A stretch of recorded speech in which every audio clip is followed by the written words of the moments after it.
Hey everyone, and welcome to a new video. And today we're going to be talking about Pipe Dream Games. Now, if you haven't heard of them, they are a Facebook group that actually makes English repro games for the Sega Saturn. I would say English repros and fan translations. Now, the group has been around for a couple years now, and I found out about them because my buddy Kyle had told me to hit them up to find some games that I was looking for.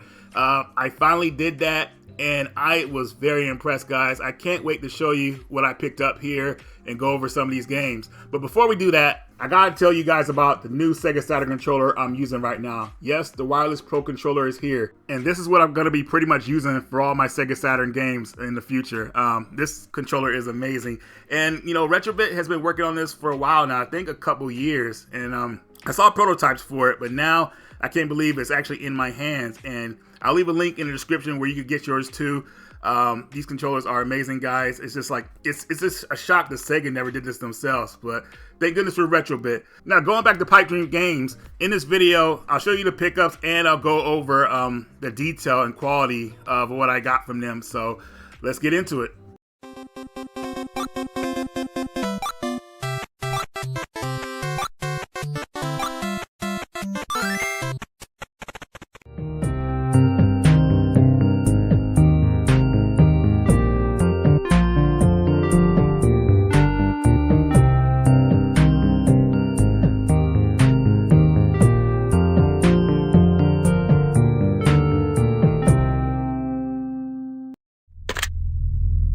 Everyone on base, until instructions are given, do not make a sound. Stop all construction work. I repeat, do not make a sound. This is not a drill. Alright, so Deep Fear is a survival horror game that, man, when I first saw this back in school, it made me really want to get a Saturn. You know, I was hoping this game would come out for PS1. I saw it was made by Sega. I knew that would never happen. I didn't officially get this game until, I want to say 2004. I won the European copy off eBay for 50 bucks. Now, seeing what this game goes for now, that's pretty much a steal. But I beat the game, I loved it, and it's really reminiscent to old school Resident Evil, voice acting, camera angles, things like that. Now, what I remember most about this game, playing it years ago, is just how chilling it felt, you know. It felt like it was just really tense, I would say. You know, the game has a lot of likable characters, but when the action starts, dude, it's like, dude, it's pretty insane, because basically there's a parasite, and the parasite is mutating the people around you into mutants. And as the game goes on, the mutations get worse, and they look just, they just look very chilling, I would say. And you could kind of see the good detail that they put into this, even for the Saturn, I would say. So it's very impressive. Now, the characters you meet in this game are very likable, and they have fun dialogue, I would say, you know, especially for back then. But one of them, I think his name's Dubois or something like that. Oh my god, his voice is annoying. But if you get past that, of course, you know, you'll get some awesome story bits, I would say. But you can tell that this game, I mean, they really cared about the characters, and they had a bit of depth to them, I would say.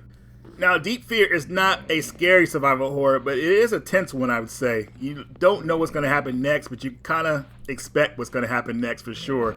What I remember this game that stuck with me was the ending. The ending was like, man, like after I mean, just up until the ending, all the way up to the ending, you're like, geez, man, like what the heck? But not saying it's bad or anything like that, but it's worth watching, of course, if you earn it. But it's like, dude, like I wasn't expecting that. But this game has a lot of potential. I think it's definitely a survival horror hidden gem. And if you haven't played this game yet, now's your chance to play it on the cheap. Or at least I should say cheaper than 500 bucks.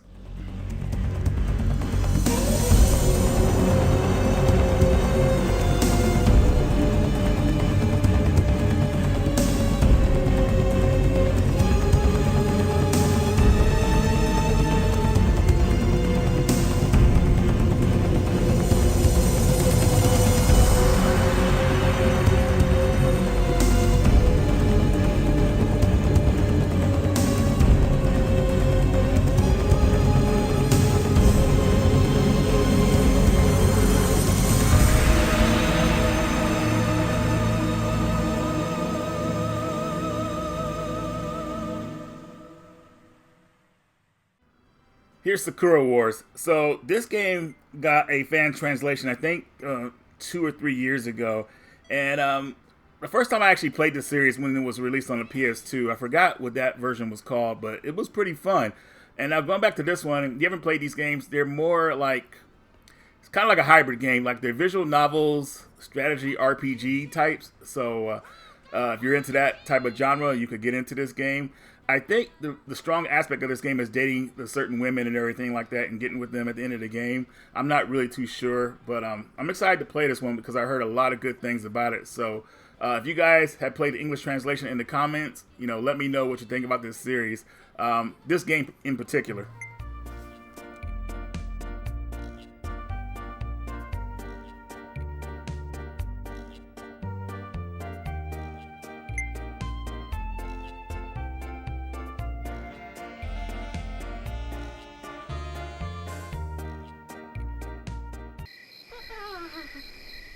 I'm hungry.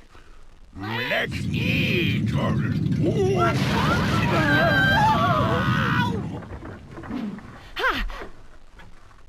Oh.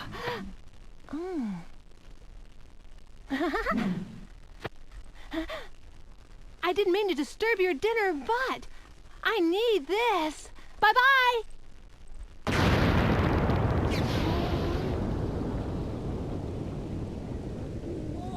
No! She took our family treasure! Why are you sitting there? Transform and go after her now! Okay. Not you!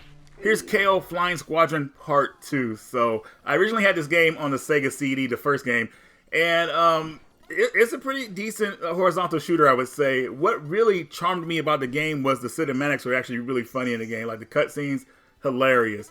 The game is pretty decent itself. I would say it's about an average shooter, but still very cool. Now, unfortunately, the game did not sell well, and you guys know what that means. They didn't want to bring over the sequel for it, and especially with the failing sales of the Saturn, I think it was left in PAL territories and Japan. But now, to get this copy now is freaking amazing, because I almost dropped money to get the PAL version years ago, but I couldn't do it, man. It was going for like $200, and I was still stubborn about that price. And now we see what it's going for. But thankfully now I got this physical version. And the difference between this one and the first game is that this one tries to be a platformer as well.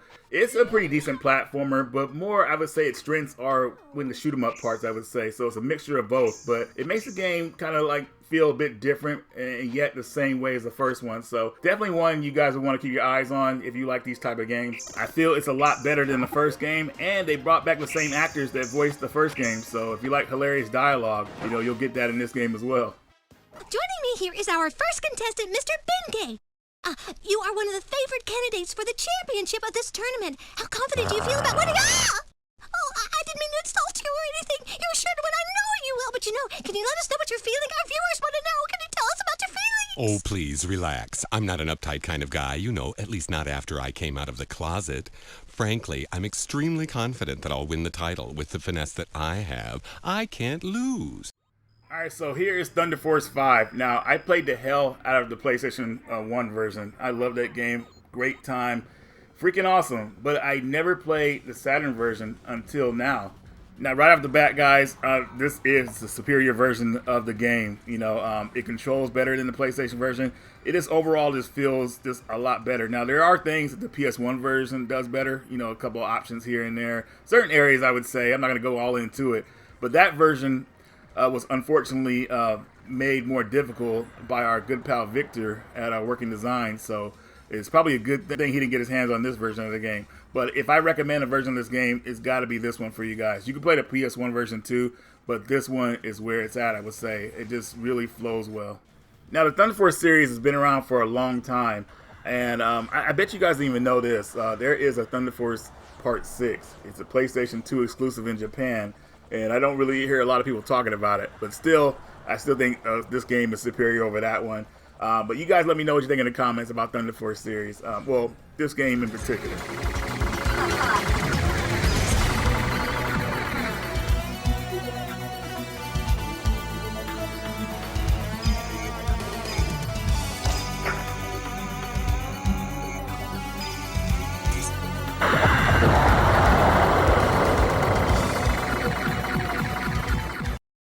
Alright, so here's a quick look at the games close up.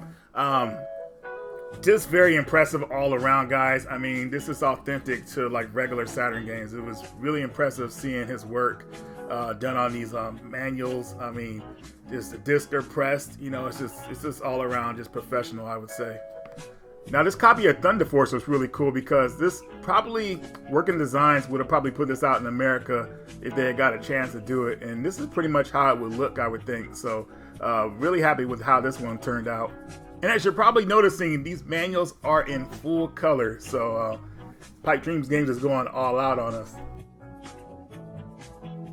This cover, The Deep Fear, is probably the best cover I've seen for the game.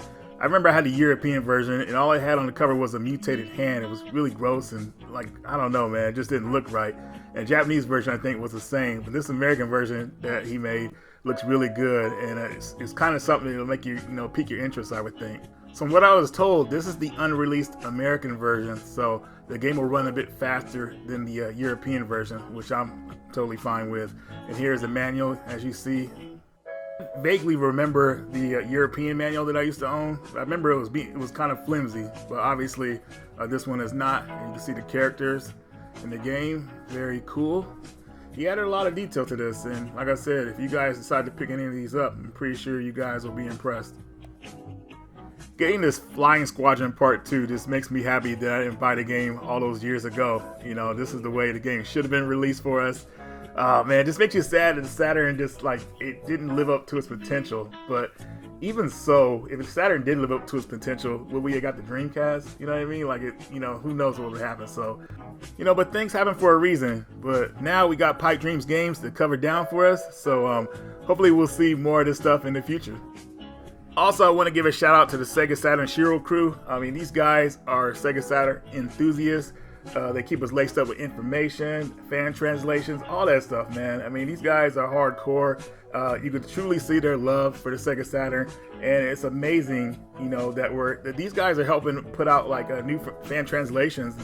So definitely give these guys a follow. To all the modders out there, people doing the fan translations, thank you so much from the bottom of my heart. We really appreciate you guys.